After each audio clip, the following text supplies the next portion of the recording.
I used to believe that love meant respecting boundaries, even the ones that made no sense. That if a man asked for privacy, it was an act of trust to give it to him. That marriage didn't require knowing every corner of a person's life, just the parts they were willing to share when they came home at night and laid their head beside yours. For a long time, that belief kept me warm. It gave me something to hold on to when questions came knocking. And questions did come, especially about the farm. My husband, Raymond, bought that land 6 years into our marriage. We were still young enough then to think we were finished becoming who we were meant to be. He said it was a smart investment, something to pass down someday, a place where he could clear his head when the noise of the world pressed too hard. He didn't grow up on a farm, didn't talk about livestock or crops with any real knowledge, but he spoke about that land with a tenderness I'd only heard when he talked about his mother, God rest her soul. The first time I asked to see it, he smiled the way people do when they're about to gently refuse you. Not annoyed, not angry, just closed. He said it wasn't ready yet, said the road was bad, the house was falling apart, that there was nothing for me to see. I remember laughing and telling him I'd bring boots in a good attitude. He kissed my forehead and said, "Let me have this one thing, Clara." That was the beginning of a rule I never agreed to, but somehow followed for 21 years. Raymond was a good husband by most measures, dependable, hardworking, quiet in a way that made you feel safe, not ignored. He remembered anniversaries, fixed the leaky sink without being asked, and brought me coffee every morning, even when his knees started to ache. We raised 2 children together, buried one miscarriage in the spring behind our first house, and survived the kind of ordinary storms that wear people down without ever making the news. From the outside, our life looked steady, and it was, mostly. But the farm was always there, hovering like a word left unsaid. He went out there twice a month, sometimes more in the summer, always alone. He never stayed overnight, always back before dark, smelling like dust and pine sap. If I asked how it was, he'd say, "Quiet," and that would be the end of it. When the kids were little, they begged to go too, thinking it was some kind of adventure. He told them it wasn't safe, too many nails sticking out, too many wild animals. When they grew older and stopped asking, I felt relieved and guilty at the same time. Once, after our daughter left for college, I pressed him harder than I ever had. I asked him what he was really doing out there. I asked if there was something I should know. His face changed then, not dramatically, not with anger, just a tightening around the eyes, like a door being locked from the inside. He told me calmly that the farm was not my concern, that he needed one place in his life that belonged only to him. He said it wasn't about secrets, it was about survival. I let it go, again. Looking back now, I see all the moments where I chose peace over truth, where I told myself that love didn't require full access, that everyone deserved a corner of solitude. I don't blame the woman I was. She was doing the best she could with the information she had. But I wish I could sit beside her at the kitchen table, reach across the years, and tell her that silence has a weight, that it leaves marks even when nothing is spoken. Raymond got sick quickly. Lung cancer, aggressive and unapologetic. He was gone within 9 months of the diagnosis. During those months, the farm never came up, not once. He didn't ask me to sell it, didn't give instructions, didn't say goodbye to it. I thought that was strange, but grief has a way of blurring what deserves attention. I was busy learning how to live in hospital rooms, how to sleep in chairs, how to memorize the sound of a breathing machine so I'd know when it stopped. When he died, the house felt too big and too quiet. The kids came home, did what children do when their parent dies, and then eventually returned to their own lives. I stayed. I sorted paperwork, I donated clothes, I learned how to eat alone without crying. And all the while, the farm waited. The deed was in my name now. That surprised me. I hadn't expected him to leave it to me so cleanly, without conditions. No letter, no warning, just a key taped inside the envelope with the paperwork. A small, rusted thing that felt heavier than it should have in my palm. For 3 months, I didn't touch it. I told myself I wasn't ready, that there was no rush, that if Raymond wanted me there, he would have taken me. But late at night, when sleep refused to come, I'd find myself thinking about the way he looked when he talked about that place, the peace, the protectiveness, the finality of his refusal. And slowly another thought crept in, one I didn't want to admit. What if the farm wasn't just his refuge? What if it was where he put the parts of his life that didn't fit with the rest of us? The day I finally decided to go, the sky was overcast, heavy with the promise of rain. It felt appropriate, like the world understood I was about to cross a line that had been drawn long before I ever agreed to it. I packed a thermos, wore old jeans, and drove farther than I ever had alone. The road narrowed, the pavement cracked, and eventually gave way to gravel. My hands were shaking by the time I saw the gate. It was locked, of course it was. I sat there for a long moment, key in hand, heart pounding in my ears. I thought about turning around, about honoring the boundary one last time. But then I remembered something Raymond had said during his last week, his voice thin and tired. He'd squeezed my hand and whispered, "I hope you understand someday." At the time, I thought he meant the sickness, the leaving. Standing there at the gate, I realized he might have meant everything else. I unlocked it and drove through, not knowing whatever waited beyond that bend in the road was about to change the way I remembered my husband, my marriage, and myself forever. The gravel road curved gently, lined with tall trees that leaned inward like they were whispering to each other. The farther I drove, the quieter everything became. No birds, no wind, just the crunch of tires and the steady thud of my own heartbeat. I kept expecting to see something dramatic, a broken-down farmhouse, rusted machinery, maybe even livestock. But what appeared instead was tidy, too tidy. The house stood solid and freshly painted, pale yellow with white trim, like something out of a calendar. The porch steps were clean, the windows intact. Wind chimes hung near the door, softly clinking as if welcoming someone home. I parked and sat there longer than necessary, hands still on the steering wheel. My first thought was a ridiculous one. Raymond had lied about the place falling apart. My second thought followed quickly behind it, heavier and harder to swallow. He hadn't wanted me here because it was too ready for me. The key fit the front door easily. Inside, the house smelled faintly of lemon oil and old paper. Someone had taken care of this place, not recently abandoned, not neglected. The floors were swept. The furniture was modest but comfortable, chosen with intention. There was a couch with a crocheted blanket folded neatly over the arm, a small table with 2 chairs. 2. That detail lodged itself in my chest like a splinter. I walked slowly, afraid that if I moved too fast, whatever illusion I was standing in would shatter. The kitchen was stocked, not full, but enough to suggest regular use. Coffee, canned soup, crackers, a half-used bottle of dish soap by the sink. On the fridge, there were magnets holding up pieces of paper, a receipt, a handwritten note reminding someone to buy batteries. The handwriting wasn't Raymond's.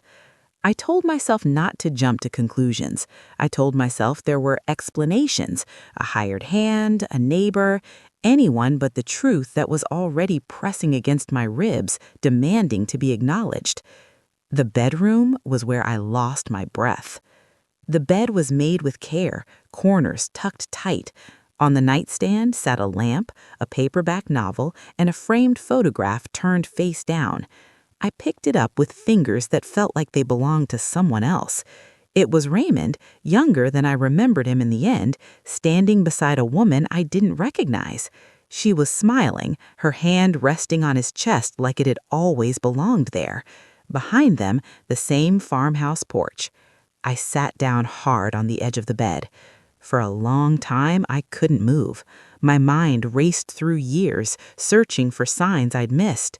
Extra phone calls, changes in his schedule, the way he sometimes seemed distant even when he was sitting right beside me. I had always chalked it up to stress, to age, to the quiet nature of the man I married. Now, every memory rearranged itself into a new, sharper shape. I found her name in the drawer, a stack of letters tied neatly with twine, not hidden, just waiting. The handwriting matched the notes on the fridge, soft curves, careful lines. I didn't read them all at once. I couldn't. I opened one, then another, each word pressing down on me with the weight of a life I hadn't known existed. Her name was Eleanor. She had known Raymond for over 30 years, longer than I had. They'd grown up in the same town, loved each other when they were young, and been torn apart by circumstances neither of them could control. She wrote about timing, about regret, about choosing duty over desire. She wrote about how he'd found me, built a life, kept his promise to be a good husband. She wrote about how years later, after her own husband died, Raymond found her again. The farm wasn't a secret affair in the way people imagine betrayal. There were no stolen weekends in hotels, no lies about business trips. It was something quieter, sadder. Two people meeting in the open daylight of what might have been, refusing to let go of a past they'd never fully buried. They didn't live together. They didn't sleep together, not according to the letters. They talked. They cooked. They walked the land. They remembered who they had been before life asked them to be responsible. I don't know which part hurt more, that he'd loved someone else all along, or that he chose to keep that love contained, like a dangerous thing, instead of letting it destroy what we had. In the bottom of the stack, I found a letter addressed to me. Not sealed, just folded. Clara, if you're reading this, it means I'm gone, and you finally came. I'm sorry I didn't tell you sooner. I was afraid that if I did, I'd lose everything. This farm was never meant to replace you or our life. It was where I kept the pieces of myself I didn't know how to reconcile. Eleanor was my first love, but you were my home. I know this doesn't make it right. I know it may not even make it forgivable, but I loved you the best way I knew how. I hope one day you can see that my silence wasn't about deception, it was about fear. I cried then, not the quiet tears I'd mastered since his death, but the deep, gasping kind that leave you hollowed out. I cried for the woman in the photograph, for the years I thought I understood, for the man who loved me and yet never fully trusted me with the truth. And somewhere in that grief, I felt something unexpected begin to stir. Understanding. Not acceptance, not forgiveness, but understanding. I stayed at the farm until evening, walking the land, sitting on the porch, letting the reality of it all settle into my bones. I imagined Eleanor there, reading by the window, waiting for a man who could only ever give her pieces of himself. I wondered if she knew about me the way I now knew about her. According to the letters, she did. She wrote of respect, of boundaries, of loving him enough to never ask him to leave his wife. When I finally left, I locked the door behind me.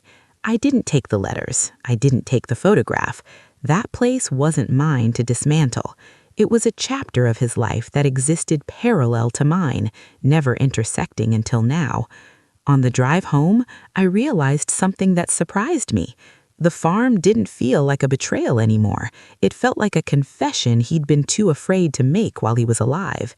And now that it was mine, I had to decide what to do with it. The weeks after my visit to the farm passed in a strange, suspended way, like time had forgotten how to move forward properly. I went through the motions of my days, grocery shopping, laundry, answering texts from my children, but inside, everything felt rearranged.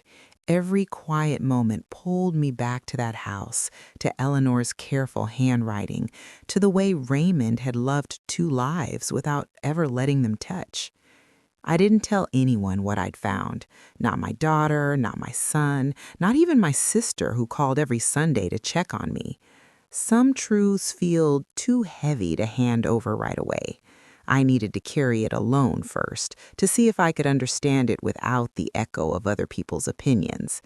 At night, I lay in bed and replayed our marriage, searching for the exact point where the farm became more than land. I wondered if there had been moments when he wanted to tell me and didn't, moments when he stood at the edge of honesty and turned back.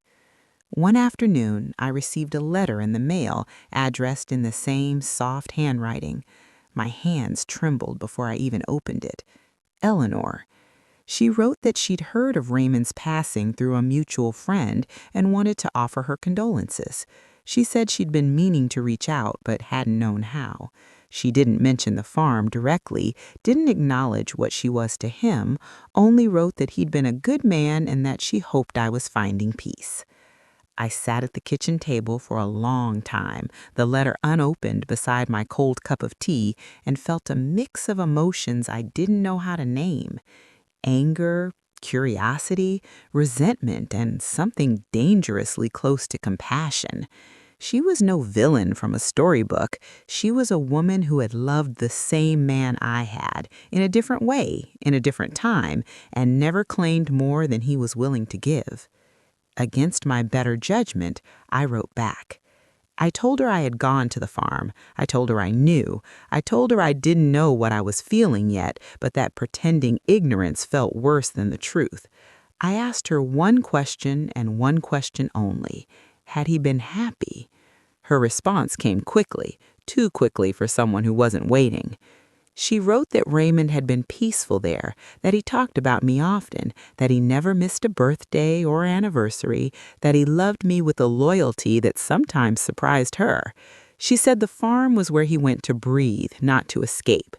She ended the letter by saying she would never step foot on that land again now that he was gone, that it belonged to me. That night, I drove back to the farm. The sky was clear this time, stars scattered like someone had spilled salt across black velvet. I brought no expectations with me, just a need to be there again, to see if the place felt different now that I wasn't looking at it through the lens of shock. I walked through the room slowly, touching the backs of chairs, the door frames, the window sills. I tried to imagine Raymond there alone, making coffee, reading, sitting in the quiet. For the first time, I didn't feel like an intruder.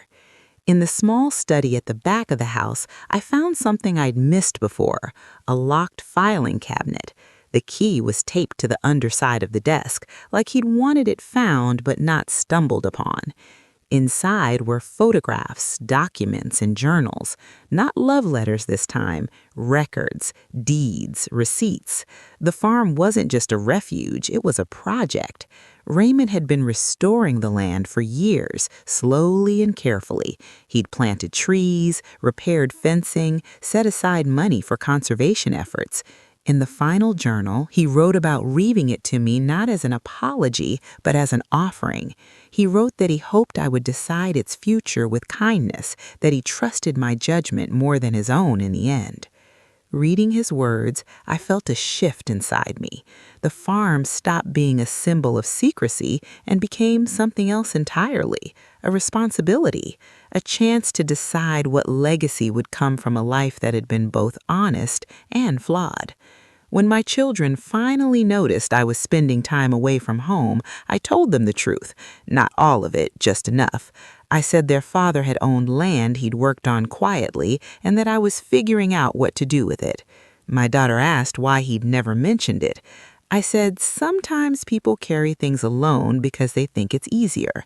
She nodded, understanding more than I expected. In the spring, I invited them both to the farm. Watching them walk the land, laugh on the porch, ask questions about their father, I felt something loosen in my chest. This place didn't have to be frozen in secrecy. It could be folded into the life we already had, transformed by openness. A month later, I met Eleanor in person. We chose a small cafe halfway between our towns. She was older than I had imagined, her hair silver, her posture careful.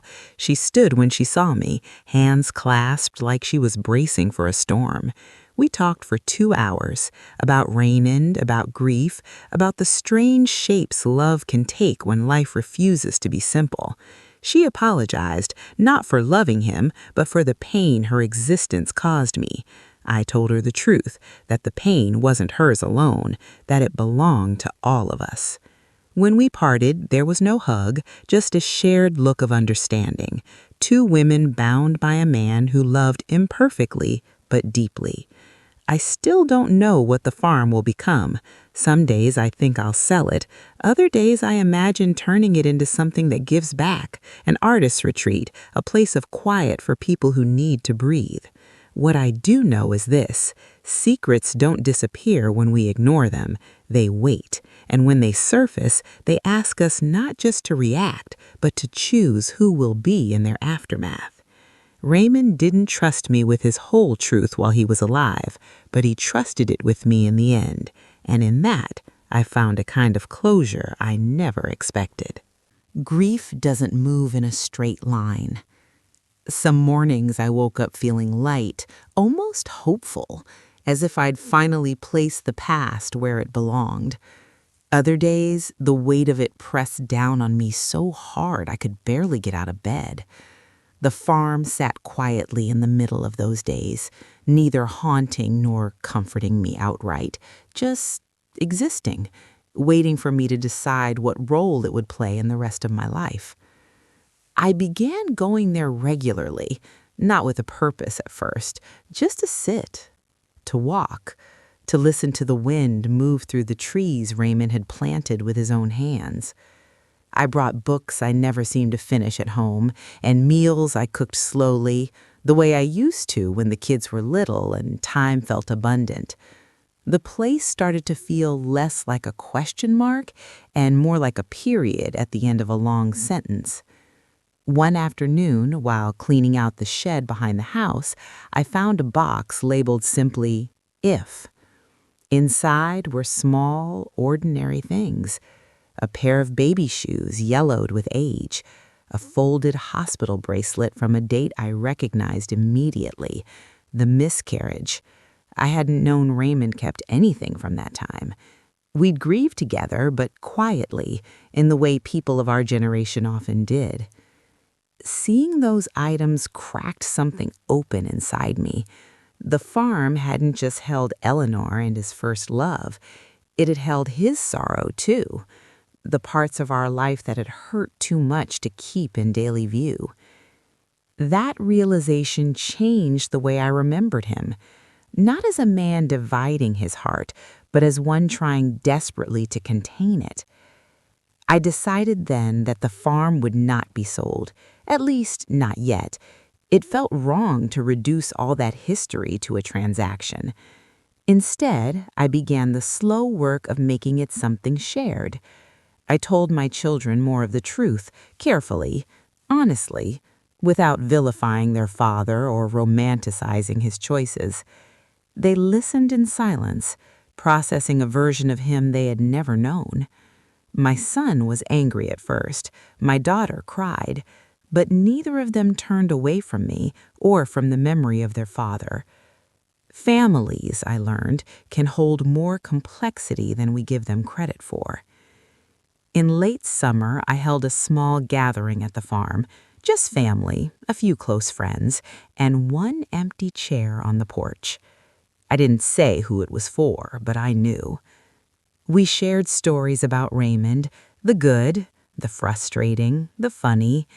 We laughed about his stubbornness, his habit of whistling off key, the way he could never remember where he put his glasses even when they were on his head. For the first time since his death, his presence felt whole instead of fragmented. After everyone left, I sat alone and spoke to him out loud. I told him I was angry. I told him I understood. I told him I wished he'd trusted me more. Saying it didn't change the past, but it loosened its grip on me. The silence he'd left behind no longer felt so suffocating. Eleanor wrote once more that year. She said she was moving closer to her grandchildren, starting a new chapter. She thanked me for my honesty and for allowing her memory of Raymond to remain gentle instead of bitter. I didn't respond this time. Not out of malice, but because some conversations reach a natural end. I wished her well in my thoughts and let that be enough. As the seasons changed, so did I. The farm became a place I visited not to search for answers, but to rest. I planted a small garden near the porch, something Raymond had always talked about but never done. I found peace in the rhythm of it, in watching things grow without needing to understand every reason why they did. One evening, as I sat watching the sun dip below the trees, I realized something quietly profound.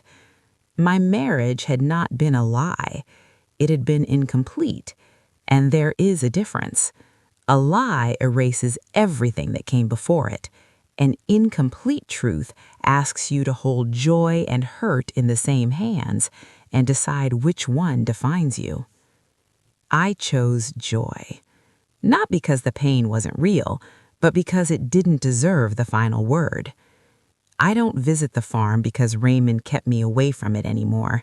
I visit because I've claimed it on my own terms, because it holds my history, all of it, without judgment, because it reminds me that love doesn't have to be perfect to be meaningful, and that understanding, when it comes, is often quieter than we expect.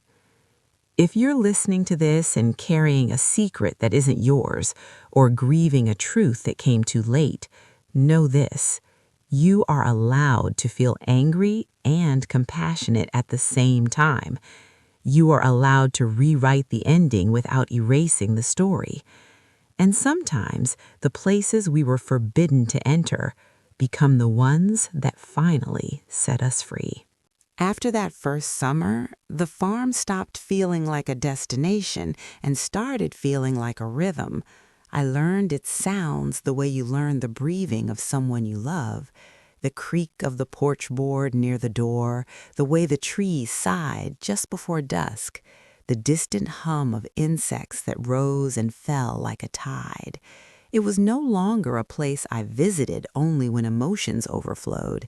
It became somewhere I went to think clearly, to remember who I was before grief reshaped my days. That was when the questions from the outside world began. A neighbor from town asked if I planned to sell. A distant cousin hinted that land like that could be worth a fortune.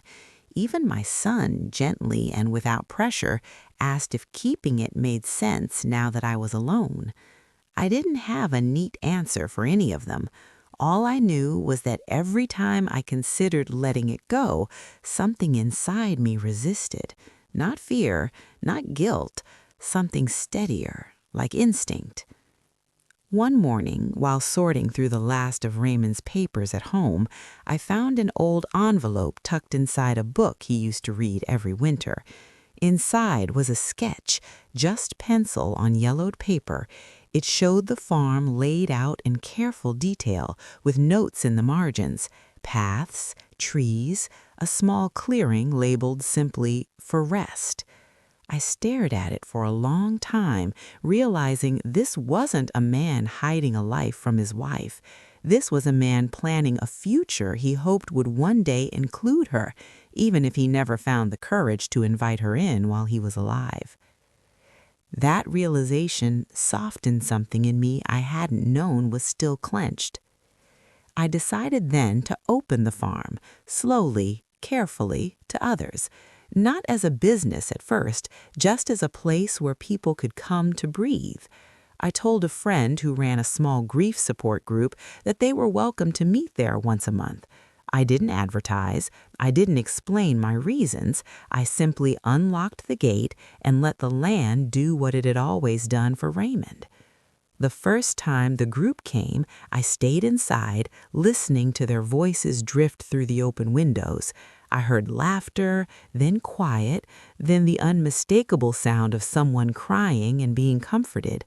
I felt no jealousy, no sense of intrusion, only a strange gratitude.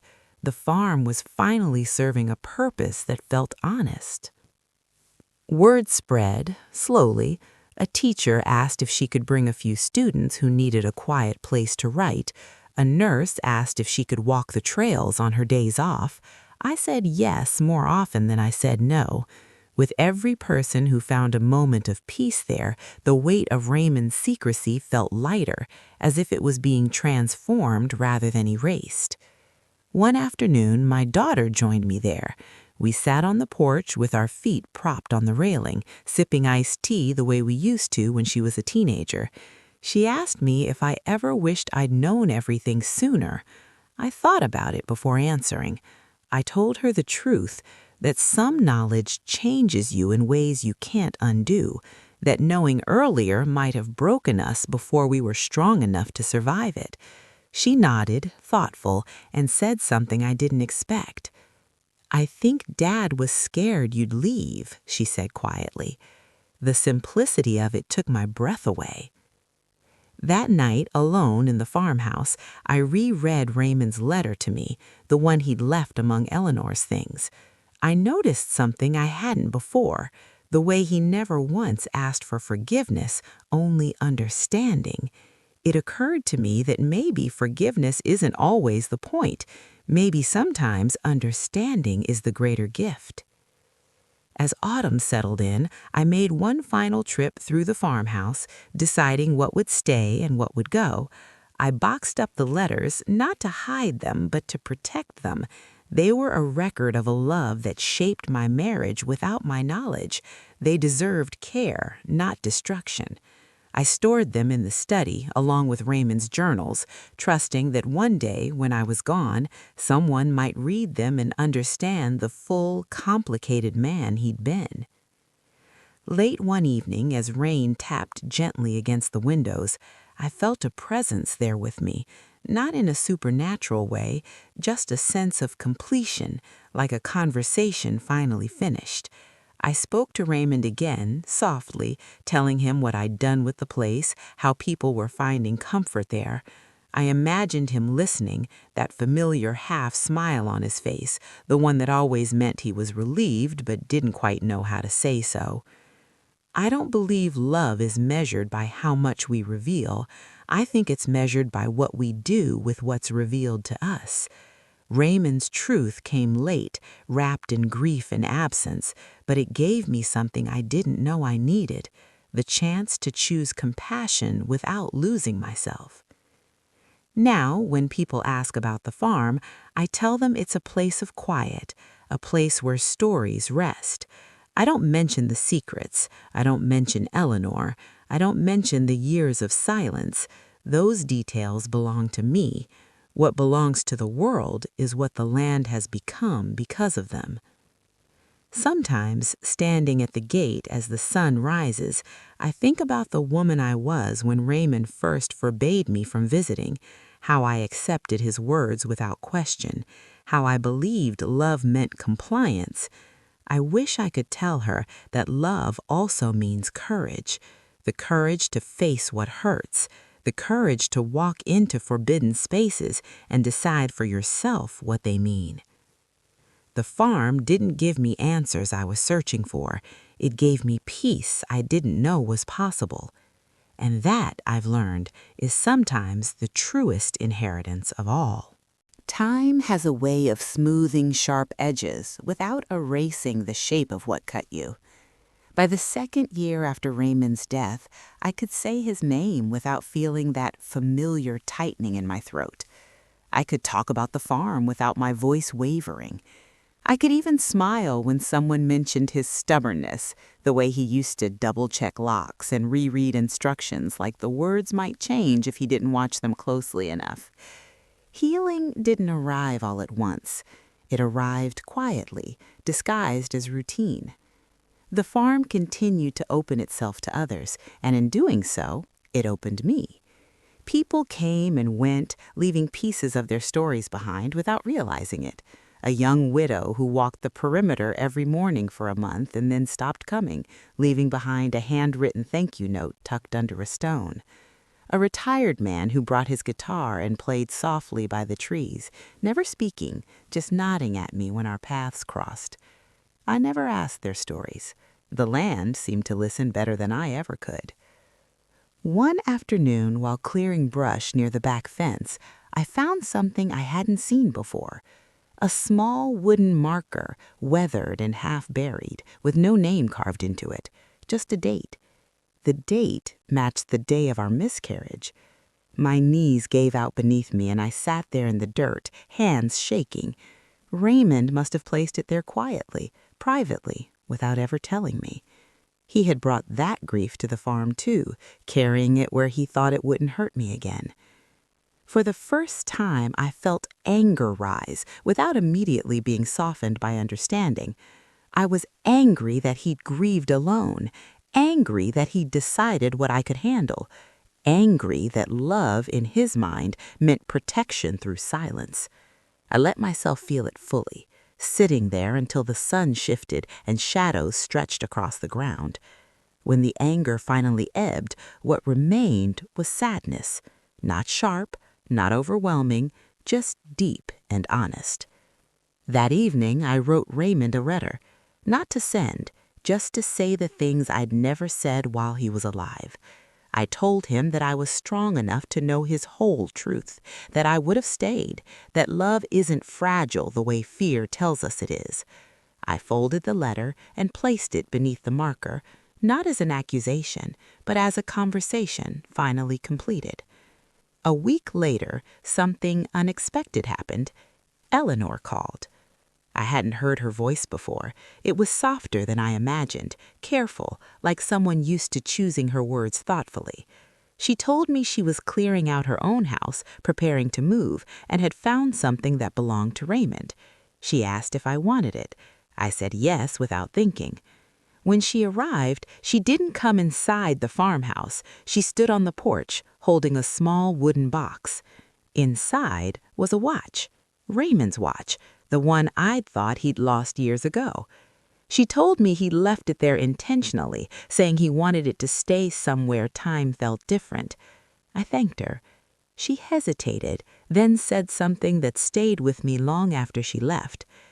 He loved you in a way that made me feel safe, not threatened, not erased, just aware. After she drove away, I sat with the box in my lap, feeling the weight of it. The watch no longer worked, its hands frozen at an unknown hour. It struck me then how symbolic that was. Raymond had spent his life trying to control time, what was revealed when, what pain arrived at which moment. In the end, time had decided for him. I began wearing the watch, even though it didn't tick. It reminded me not of loss, but of presence, of the importance of being fully where you are, even when it's uncomfortable. My children noticed the changes in me before I did. My son commented that I laughed more easily. My daughter said I seemed lighter, like I'd set something down I'd been carrying for years. They started bringing their friends to the farm, cautiously at first, then with growing affection. The place filled with new voices, new stories, none of them competing with the old ones, just layering on top, like rings inside a tree. One day, my daughter asked if I ever regretted going to the farm after Raymond died. The question surprised me. I thought about the woman I was before that gate, hand shaking around a rusted key. I thought about how much pain had followed, how many nights I'd cried myself to sleep with truths I hadn't asked for. And then I thought about who I was now. No, I said, because not knowing would have kept me smaller. That realization settled into me like truth does, not loudly, but firmly. The farm had taught me something I wish I'd learned earlier, that boundaries built from fear eventually become walls, and walls don't just keep pain out, they keep understanding out too. Raymond built his walls carefully, lovingly even, but they still separated parts of his life that might have healed each other if they'd been allowed to meet. When winter approached again, I made one final change. I placed a simple sign at the gate, nothing fancy, just a few words carved into wood. Quiet lives here. Please enter gently. It felt right, honest, an invitation and a boundary, chosen this time by me. Some nights, alone in the farmhouse, I still talk to Raymond, not because I expect answers, but because speaking keeps my heart open. I tell him about the people who come, about the garden, about the way the trees have grown taller than he ever saw them. I tell him I forgive him, not because he asked, but because holding on to anger no longer serves me. If there's one thing this journey has taught me, it's this. Love doesn't end when truth arrives late. It changes shape. It asks more of you. And if you're willing to meet it with honesty instead of bitterness, it can still become something meaningful. I went to the farm expecting to uncover a secret that would shatter me. Instead, I found a life that reminded me how much strength there is in choosing understanding over resentment. The prohibited place became the one that gave me back to myself. And in that quiet, unexpected way, Raymond finally came home. There is a moment in every long grief when you realize you are no longer surviving it, you're living alongside it. That realization came to me one morning at the farm, standing barefoot on the porch, coffee cooling in my hands while mist lifted slowly from the fields. I wasn't bracing myself for pain. I wasn't rehearsing explanations or defenses. I was simply there. And for the first time, that felt like enough. The farm had become a quiet witness to my transformation. I no longer moved through it like a guest or a caretaker, but like someone who belonged. I knew which floorboard creaked, which window caught the sunrise just right, which tree dropped its leaves first every autumn. Ownership, I learned, isn't about names on deeds. It's about presence, about showing up again and again until a place recognizes you. That spring, I decided to do something I'd avoided until then. I opened the old journals fully, not skimming for answers, not bracing for hurt, but reading them the way you read a person's life, with patience. Raymond wrote about small things: the satisfaction of repairing a fence, the frustration of aching joints, the guilt he carried, not just about Eleanor, but about me. He wrote that he worried silence had become a habit, not a choice, that once you start withholding, it becomes easier to keep doing it, even when the reason fades. That line stayed with me. I began to see how much of our marriage had been shaped by quiet agreements we never discussed, the roles we slipped into, the things we assumed instead of asked. We loved each other sincerely, but we loved carefully, as if care itself was the highest form of devotion. I don't regret that love, but I do see now how it limited us. One afternoon, a woman named Ruth came to the farm.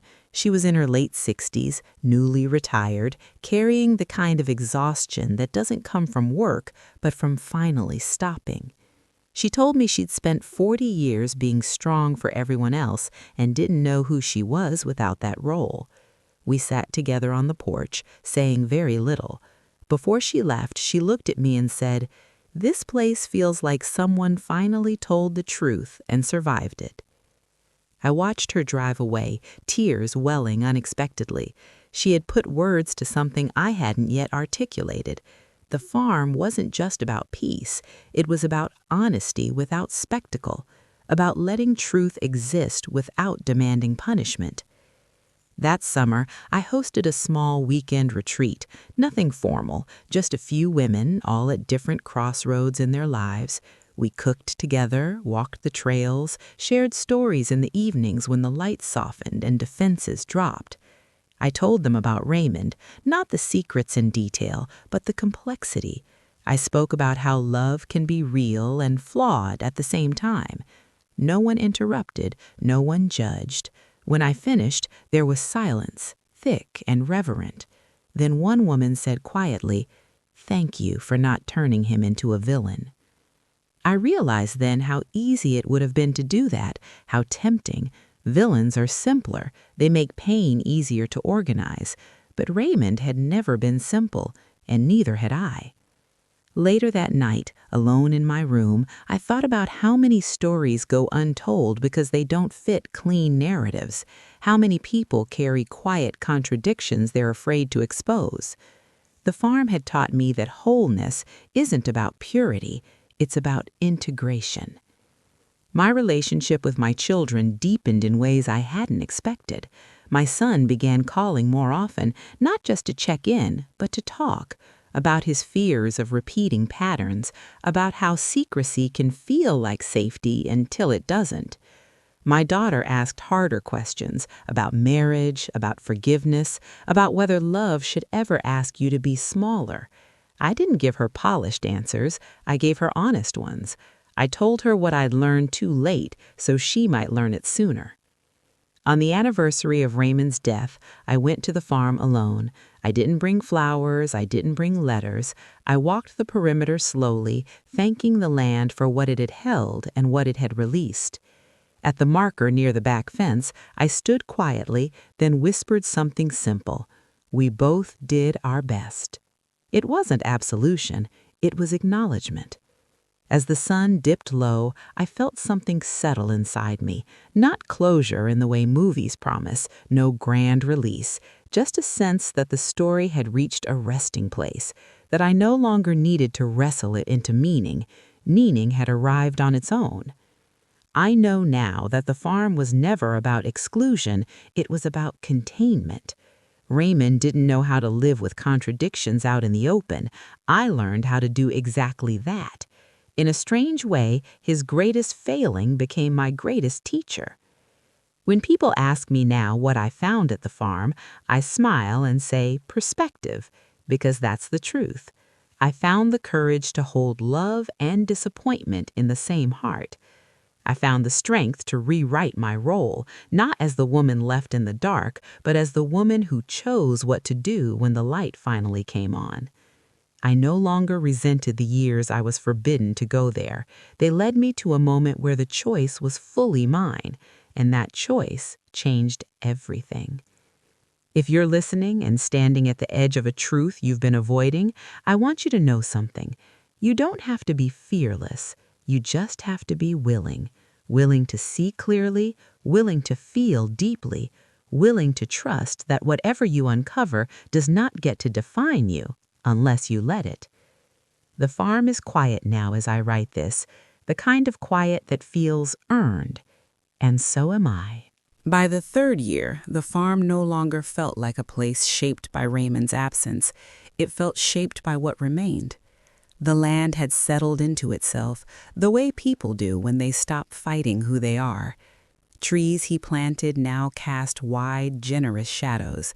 The garden I started near the porch had taken on a life of its own, stubborn and resilient, growing even when I neglected it. There was something comforting in that, proof that care doesn't have to be perfect to be effective. I noticed that my memories of Raymond had changed too. They were no longer dominated by questions or quiet anger. Instead, they arrived unannounced and ordinary. The way he used to hum when he fixed things. The way he insisted on sharpening knives even when they didn't need it. The way he'd squeeze my hand twice instead of once when he wanted to say thank you without making a scene. These memories didn't demand anything from me. They just existed, gentle and intact. One afternoon, a storm rolled in unexpectedly. Heavy rain, the kind that darkens the sky in minutes and makes the world feel smaller. I stayed at the farm overnight, something I hadn't done often before. As thunder moved across the hills, I sat by the window wrapped in a blanket and felt a strange sense of gratitude, not for the storm, but for the fact that I no longer felt the need to brace myself against it. The farm held steady. So did I. The next morning, I found an envelope slipped under the gate. No name, no return address. Inside was a short note written in a shaky hand. It said simply, "Thank you for letting this place exist." That was all. No explanation, no story. I stood there for a long time holding that note, realizing the farm had become something beyond anything Raymond or I had planned. It was no longer about one man's silence or one woman's reckoning. It was about what happens when truth is allowed to settle without being exploited. That realization brought with it a new kind of responsibility. I began to think about the future more deliberately, about what would happen to the farm after me, about how much of this story needed to be preserved and how much could be allowed to fade naturally. I didn't want to turn it into a monument to secrecy or redemption. I wanted it to remain what it had become organically, a place where people could arrive without explanation and leave lighter than they came. I met with a lawyer, quietly, carefully. I made plans that felt thoughtful rather than reactive. The farm would eventually be placed in a small trust dedicated to quiet use only. No development, no commercialization, just land, trees, and space. It felt right. It felt like a promise made not just to Raymond, but to myself. Around that time, my son went through a difficult period in his marriage. He came to stay at the farm for a weekend unannounced, his shoulders slumped in a way I recognized immediately. We didn't talk much at first. We walked, we cooked, we sat in silence that didn't feel awkward. On the second night, he finally spoke about fear, about feeling like he was failing at being honest because he didn't want to hurt anyone. I listened, heart aching, and realized how easily patterns pass down when they're never named. I told him what I'd learned the hard way, that withholding truth to protect others often protects fear instead, that love can survive difficult conversations better than it can survive distance. He didn't respond right away. He just nodded, eyes fixed on the floor. Before he left, he hugged me longer than usual. I knew then that whatever happened next in his life, something important had shifted. That night, alone again, I thought about how close I'd come to repeating Raymond's mistake in my own way, by staying silent, by choosing peace over clarity too often. The farm had given me the courage to break that cycle, to speak gently but honestly, even when my voice trembled. As the years moved forward, fewer people asked me about the farm's origins. Newcomers knew it only as a place of quiet, not as the site of a hidden life, and I was grateful for that. Stories don't need to be retold endlessly to remain true. Some of them are meant to settle into the bones of a place and be felt rather than heard. I still visit the marker near the back fence. I don't bring anything with me. I just stand there and breathe. The anger that once lived there has softened into something closer to respect. Respect for a man who loved imperfectly, respect for a woman who learned to hold complexity without collapsing under it, respect for the fact that most lives are far messier than we ever admit out loud.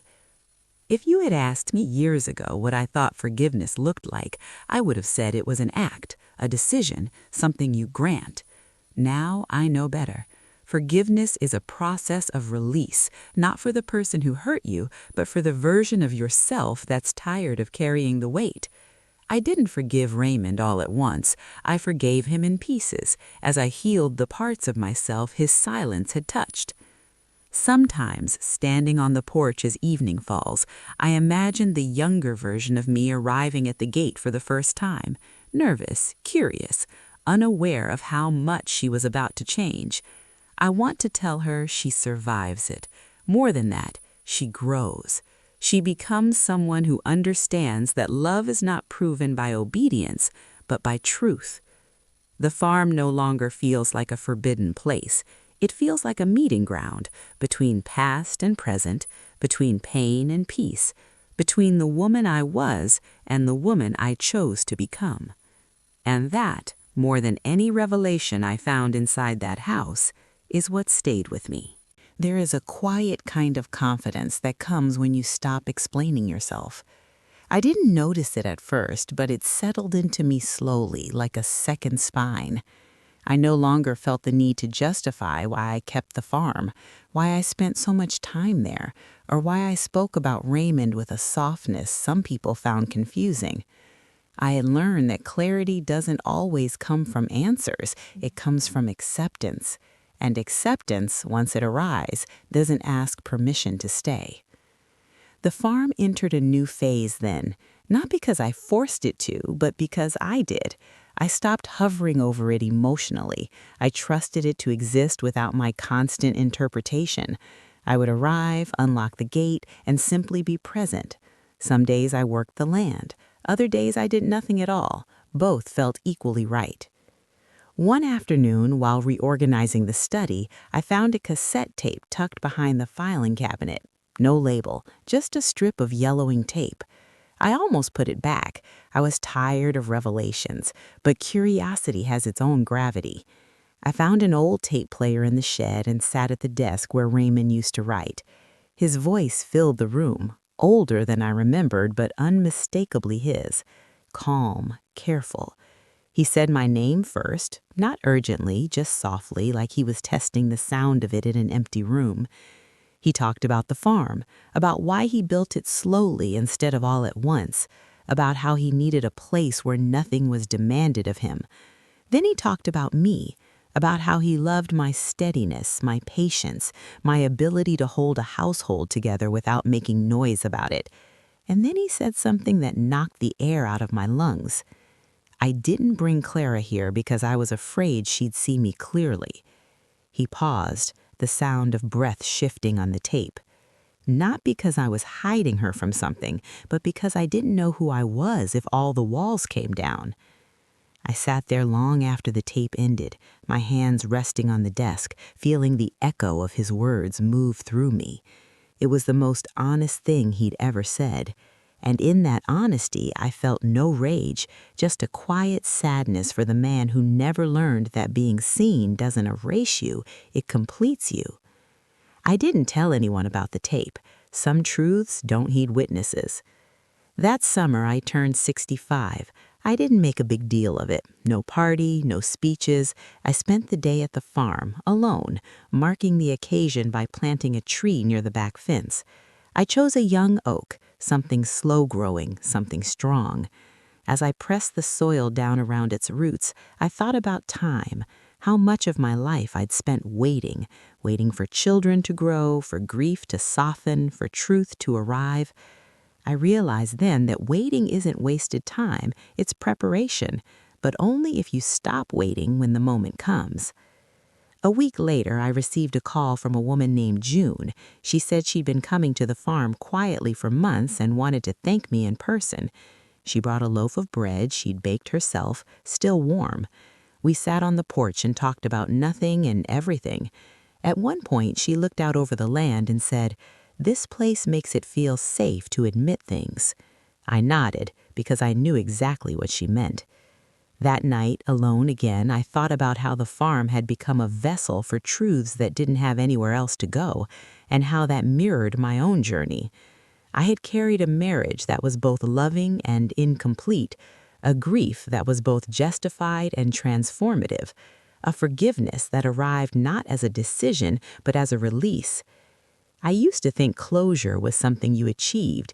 Now I know it's something you recognize when you're no longer searching. The farm no longer whispered questions to me. It didn't demand reflection or explanation. It simply existed, steady and quiet, like a hand resting on your back when words aren't needed. And I realized that was the greatest gift Raymond unknowingly left me.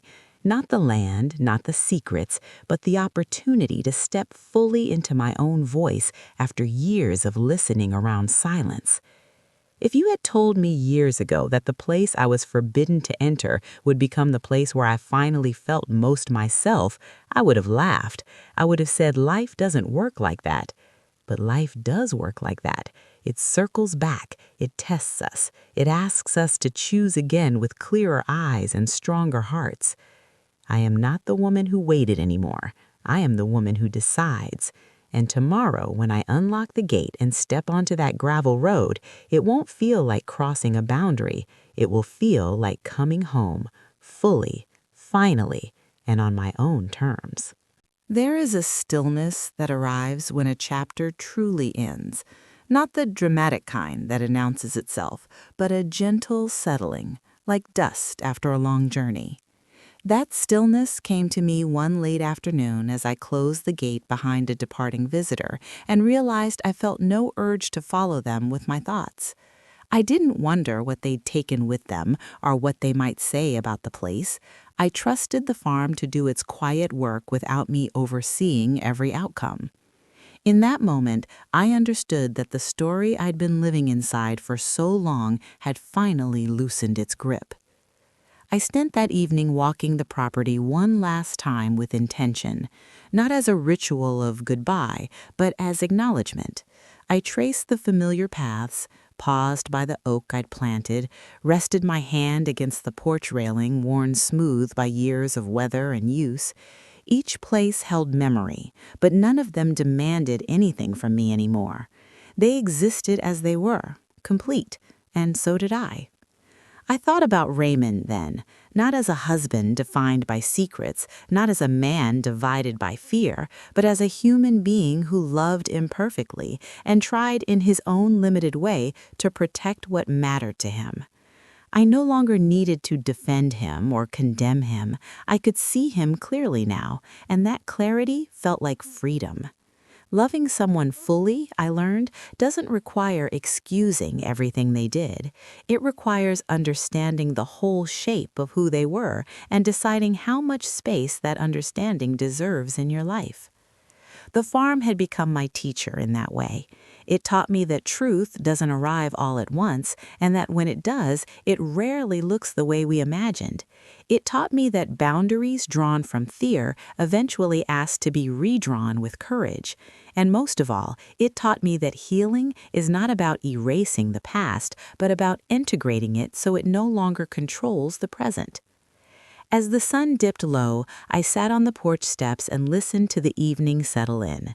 The same sounds were there, the insects, the distant wind, the soft creak of wood, but they felt different now. They felt like companions rather than witnesses. I realized that I no longer felt defined by what Raymond had kept from me. I was defined by what I chose to do once I knew. I chose compassion without self-erasure. I chose honesty without cruelty. I chose to step into spaces I'd once been barred from and decide their meaning for myself. In the end, the farm didn't give me answers that rewrote my marriage. It gave me perspective that reframed it. My life with Raymond had been real, our love had been real, and the pain that followed his silence was real too. All of those truths could exist together without canceling each other out. That was the most important lesson of all.